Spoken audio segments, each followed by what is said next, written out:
اور کتنے شاعر اس طرح سے کام کرتے ہیں. جی. ہم شروع کریں پھر شاعروں کے نام سے شروع کرتے ہیں. ہاں. کیا کہتی ہیں آپ, پہلے کس کا نام آتا ہے؟ اچھا, شاعری کے جب ہم ہسٹری کی بات کرتے ہیں, جو ہمارا جو ہے وہ بیسکلی میڈیول پیریڈ ہوتا ہے, 6 to 18 سینچری والا جو پیریڈ ہے, تو جب شاعری کی بات ہم شروع کرتے ہیں تو سب سے پہلے جو ہے وہ امیر خسرو کا نام ہم لیتے ہیں, کیونکہ امیر خسرو جو ہیں وہ ان سے شاعری مطلب باقاعدگی سے شروع ہوتی ہے. تو اس زمانے میں سمجھ لیں کہ فارسی زبان میں لکھا جاتا تھا, عربی زبان میں لکھا جاتا تھا اور ہندوی زبان میں لکھا جاتا تھا, جو کہ ماڈرن اردو کی, اب جو ہم اردو بولتے ہیں, اس کی ایک قدیم شکل تھی. جس کے دوسرے نام جو ہیں ہندوستانی اور ریختہ بھی ہیں. بالکل بالکل ایسے ہی ہے. تو امیر خسرو نے جو کام کیا, مطلب انہوں نے جو ہے وہ زیادہ تر فارسی کلام لکھا, اور آپ یہ دیکھیں کہ اس وقت کا ان کا لکھا ہوا کلام ہم آج بھی سنتے ہیں. اگر آپ نے ایک بہت مشہور ہے سنا ہوگا, چھاپ تلک سب چھین لی رے منہ سے, بالکل کوک اسٹوڈیو, منہ سے نینا ملائی کے کوک اسٹوڈیو میں ہم سب نے سنا ہے. پھر ایک اور ہے زحال مسکی مکن تغافل, اس کو جو ہے وہ نصرت فتح علی خان نے قوالی کی صورت میں گایا ہے, اور بہت اچھا انہوں نے اس کو گایا ہے. مطلب آپ ضرور اس کو سنیں جا کے, تو آپ امیر کو خسرو کا کلام ہے یہ. اور یہ ہے زحال مسکی مکن تغافل, ورائے نینا بنائے بتیاں, کتاب ہجراں نہ دار میجا, نلی ہو کاہے لگائے چھتیاں, شبان ہجراں دراز چوں زلف و روز وصلت چوں مرکوتا, سکھی پیا کو جو میں نہ دیکھوں تو کیسے کاٹوں اندھیری رتیاں. ٹھیک ہے, اب زحال مسکی مکن تغافل, ورائے نینا بنائے بتیاں. زحال مسکی کا مطلب یہ کہ مجھ مسکین کے حال پہ ذرا سا رحم کر, مجھ سے آپ جو ہیں وہ بے وفائی نہ کریں. مکن تغافل مطلب مجھ سے بے وفائی نہ کریں, آنکھیں پھیر کے اور باتیں بنا کے. ورائے نینا بنائے بتیاں, کتاب ہجراں نہ دار میجا, یعنی کہ یہ ہجر کے دن ہیں, نلی ہو کاہے لگائے چھتیاں, تو تم میرے حال پہ رحم کیوں نہیں کر لیتے مجھے گلے سے لگا کے. اور آگے ہے شبان ہجراں دراز چوں زلف, یعنی جو ہجر کے دن ہیں وہ بہت دراز ہیں, وہ بہت لمبے ہیں. دراز چوں زلف و روز وصلت چوں مرکوتا, اور جو ملن کے دن ہیں ہمارے وہ بہت کم ہیں, وہ مطلب وہ جلدی سے, جو ملنے کے دن ہیں وہ بہت جلدی سے گزر جاتے ہیں, اور جو آپ کے ہجر کے دن ہیں وہ تو مطلب ایسا لگتا ہے کہ گزرتے ہی نہیں ہیں. سکھی پیا کو جو میں نہ دیکھوں تو کیسے کاٹوں اندھیری رتیاں, تو جب میں اپنے پیا کو دیکھوں گی ہی نہیں تو میں اپنی اندھیری راتوں کو کیسے کاٹوں گی. اور یہ بہت بڑی ہے, مطلب میں نے اس میں سے صرف یہ 4 اس کے اشعار, اس کا صرف ایک یہ سلیکٹ کیا تھا بند. تو یہ جو ہے وہ اس زمانے کی امیر خسرو کی لکھی ہوئی, اور اسے آج بھی لوگ اتنی ہی ریلیونٹ ہے, آج بھی ریلیونٹ ہے, اور آج بھی لوگ اس کو بہت شوق سے سنتے ہیں, اس کو پڑھتے ہیں. اور اس کے اوپر میں نے خطاطی بھی کی ہے, کیونکہ مطلب آپ یہ دیکھیں کہ اس کی میننگس, اس کا مطلب اگر آپ پڑھیں, اور ویسے بھی جو ہے وہ فارسی زبان کے ساتھ بھی آپ کو پتہ ہے ایک ہمارا جو ہے وہ ایک ہماری ہسٹری جڑی ہوئی ہے, ہم نے ایک اچھے ٹائم تک ہم فارسی زبان کے ساتھ جڑے رہے ہیں. تو یہ بہت آفیشیل لینگویج ہوا کرتی ہے, ہماری لینگویج رہی ہے فارسی. مغلس نے جو ہے وہ فارسی زبان میں انہوں نے مطلب انہوں نے لکھا ہے فارسی زبان کو, ایک لینگویج ہماری رہی ہے, ہم سے الگ کر دیا گیا تھا اس زبان کو. تو فارسی کے ساتھ تو ہمارا ایک رشتہ ہے, بڑا خوبصورت ایک رشتہ, بڑی پیاری زبان ہے. شاعری بھی آئی تھنک وہیں سے ہی نکلی ہے. شاعری بھی بالکل وہیں سے, تو ہمارا جو ہے وہ ایک بہت خوبصورت رشتہ ہے زبان کے ساتھ. اور اس کے بعد پھر اردو کے اندر آلموسٹ 50 to 60% جو الفاظ ہیں ہمارے وہ سارے کے سارے وہ فارسی کے ہی ہیں. بالکل ایسے ہی ہے. تو اگر آپ فارسی پڑھیں تو آپ کو اس میں بہت سارے الفاظ جو ہیں وہ اردو کے بھی ملیں گے, بہت سارے. بالکل.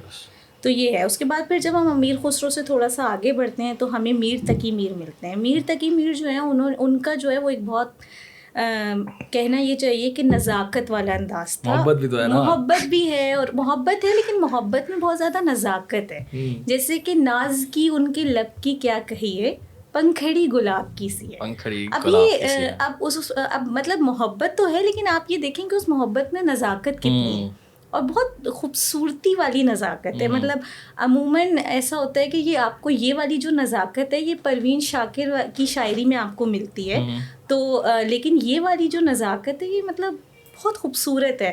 تو جو میر تقی میر کا جو انداز ہے انہیں خدائے سخن بھی کہا جاتا ہے. اچھا, میر تقی میر کی ایک بہت رنج و علم والا بھی ایک ان کا ایک سائڈ رہی ہے پوئٹری کی, کہ ایک تو وہ بہت نزاکت کی بات کر رہے تھے, بہت زیادہ اس میں محبت تھی, تو ایک رنج و علم کا بھی جو ہے عنصر ہمیں ان کی شاعری سے دکھتا ہے. جیسے کہ انہوں نے کہا کہ الٹی ہو گئیں سب تدبیریں, کچھ نہ دوا نے کام کیا, دیکھا اس بیماری دل نے آخر کام تمام کیا.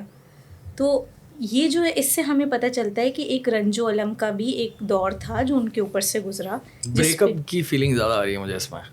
بریک اپ, ہاں, بیماری دل نے آخر کام تمام کیا. تو ہاں ہو سکتا ہے, بالکل ہو سکتا ہے. آپ تو کسی بھی شعر کا بھی تو یہ کوالٹی ہوتی ہے کہ آپ 2-3 طریقے سے آپ اس کو انٹرپریٹ کر سکتے ہیں. بالکل ایسے ہی ہے. ظاہر ہے اگر کوئی شاعر کسی ایک اصل میں جب شاعر جو ہے وہ کوئی بھی شاعری لکھتے ہیں تو وہ ایک خاص کیفیت میں اس کو لکھتے ہیں. ایک خاص آپ کے اوپر کیفیت طاری ہوئی بھی ہوتی ہے. وہ رنج و الم کی کیفیت ہو سکتی ہے, وہ بے انتہا خوشی و مسرت کی کیفیت ہو سکتی ہے جس پہ آپ وہ شعر لکھتے ہیں. بالکل. تو اس کے بعد پھر اس کو جب لوگ پڑھتے ہیں تو اس کو وہ الگ طرح سے بھی انٹرپریٹ کر رہے ہوتے ہیں. بالکل ایسے ہی ہے. پھر ہم جو ہے وہ تھوڑی سی بات کر لیتے ہیں مغل ٹائم کی. مغل ٹائم کے اندر جو ہے وہ بہادر شاہ ظفر جو ہیں وہ خود جو ہیں وہ بہت بڑے شاعر تھے. اور ان کے ٹائم پہ یہ ہوتا تھا کہ وہ جو ہیں وہ باقاعدہ اپنے شاہی محل کے اندر بڑی بڑی پوئٹری کی محفلیں ارینج کیا کرتے تھے اور شاعروں کو بلایا کرتے تھے. اور بھی ڈفرینٹ ان کے ٹائم پہ انہوں نے آرٹ کو اور کلچر کو بہت زیادہ پروموٹ کیا. اور وہ خود بھی بہت شاعری لکھتے تھے اور وہاں پر ان محفلوں میں وہ شاعری اپنی پڑھتے تھے. اور جو باقی لوگ جو تھے, جو رعایا تھی ان کی, وہ بھی شاعری پڑھتے تھے اپنی.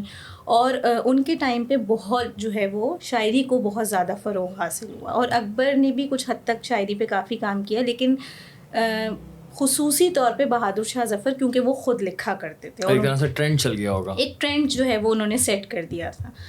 اس کے بعد پھر ہم سوچیں اس وقت کا بادشاہ ہے, اس وقت کا بادشاہ اگر یہ ایکچوئل میں کام کر رہا ہے تو اس کی وجہ سے کتنے سارے لوگ انسپائر ہوئے ہوں گے. اور پھر سب نے اس فیلڈ کے اندر قدم رکھنا شروع کر دیا ہوگا, یا اپنا ہورائزن بڑا کرنا شروع کر دیا ہوگا کہ یار یہ تو بڑا انٹرسٹنگ سبجیکٹ ہے, اس کو ہاتھ لگانا چاہیے, سوچنا چاہیے. اینڈ دین پھر اس کے بعد ہم دیکھتے ہیں کہ نمبر آف شعراء جو ہیں وہ بہت سارے, ان کی جو تعداد نا بڑی اسپیڈ سے بڑھی ہے, وہ بڑھی ہے, بہت اسپیڈ سے بڑھی ہے. کیونکہ جب آپ کا لیڈر کوئی کام کرتا ہے تو آپ کا جو ہے وہ لوگوں کا اس کی طرف دھیان ایک دم سے جاتا ہے, کیونکہ لیڈر ایک ٹرینڈ سیٹر ہوتا ہے نا. تو لوگ جو ہیں وہ پھر ان چیزوں کو فالو کرتے ہیں کہ اچھا یہ اگر کوئی کام کر رہا ہے تو اس کا مطلب ہے اس میں کچھ نہ کچھ فائدہ ہے, یا اس کے اندر کچھ نہ کچھ ایسا کچھ انٹرسٹ ہے, تو وہ اس لیے اس کو پھر فالو کرتے ہیں. بہادر شاہ ظفر کا کوئی شعر آپ کو یاد ہو, پڑھ کے سنائیں, کیونکہ پڑھنا بھی بڑا ضروری ہے. کیونکہ شعر و شاعری کے اندر بھی آپ کو پتہ ہے ایک ایک لفظ جو ہے نا آگے پیچھے ہو جائے تو ہماری جو آڈینس ہے اس میں کتنے سارے لوگ بیٹھے ہوئے ہیں جو کہ شاعری سے